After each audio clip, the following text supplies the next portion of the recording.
ma façon de penser. Je t'aimerai ainsi. Des mots, et rien de plus. Vous autres hommes, cela est si peu pour vous. Sacrifier le repos de ces jours, la sainte chasteté de l'honneur, quelquefois ces enfants même, ne vivre que pour un seul être au monde, se donner, puisque cela s'appelle ainsi. Mais cela n'en vaut pas la peine. À quoi bon écouter une femme qui parle d'autre chose que de chiffon et de libertinage? Cela ne se voit pas. Vous rêvez tout éveillé. Oui, par le ciel, oui, j'ai fait un rêve. Hélas, les rois seuls n'en font jamais. Toutes les chimères de leurs caprices se transforment en réalité. Et leurs cauchemars eux-mêmes se changent en marbre. Alexandre, quel mot que celui-là. Je peux, si je veux. Dieu lui-même n'en sait pas plus.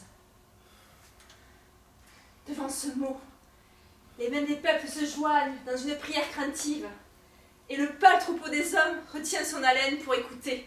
Mais n'en parlons plus, ma chère. Cela est fatigant. Être un roi, sais-tu ce que c'est? Avoir au bout de son bras 100 000 mains. Être le rayon du soleil qui sèche les larmes des hommes. Être le bonheur et le malheur. Oh, quel frisson mortel cela donne! Comme il tremblerait ce vieux du Vatican si tu ouvrais tes ailes, toi mon aiglon. César est si loin. La garnison t'est si dévouée. Et d'ailleurs, on égorge une armée, mais l'on n'égorge pas un peuple. Le jour où tu auras pour toi la nation tout entière, où tu seras la tête d'un corps libre, où tu diras, comme le doge de Venise épouse l'Adriatique, je mets mon anneau d'or au doigt de ma belle Florence. Et ces enfants sont mes enfants. Sais-tu ce que c'est qu'un peuple qui prend son bienfaiteur dans ses bras? Sais-tu ce que c'est que d'être porté comme un nourrisson chéri par le vaste océan des hommes? Sais-tu ce que c'est que d'être montré par un père à son enfant? Je me soucie de l'impôt, pourvu qu'on le paye. Que m'importe? Et on t'assassinera.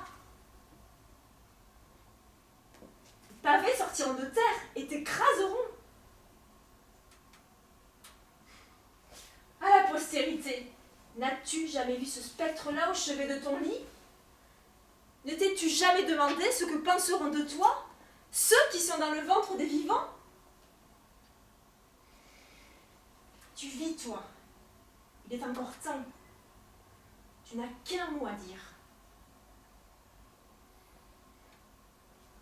Te souviens-tu du père de la patrie? Cela est facile d'être un grand roi quand on est roi. Déclare Florence indépendante, réclame l'exécution du traité avec l'Empire, tire ton épée et montre-la. Ils te diront que ces éclairs leur font mal aux yeux. Songe donc comme tu es jeune. Rien n'est décidé sur ton compte. Il y a dans le cœur des peuples de larges indulgences pour les princes. Et la reconnaissance publique est un profond fleuve d'oubli pour leurs fautes passées. On t'a mal conseillé, on t'a trompé, mais il est encore temps. Tu n'as qu'à dire, tant que tu es vivant, la page n'est pas tournée dans le livre de Dieu. Assez, ma chère, assez! Et quand elle le sera? Quand un misérable jardinier payé à la journée viendra arroser quelques chétives marguerites sur le tombeau d'Alexandre à Contrecœur. Quand les pauvres respireront gaiement l'air du ciel et n'y verront plus planer le sombre météore de ta puissance.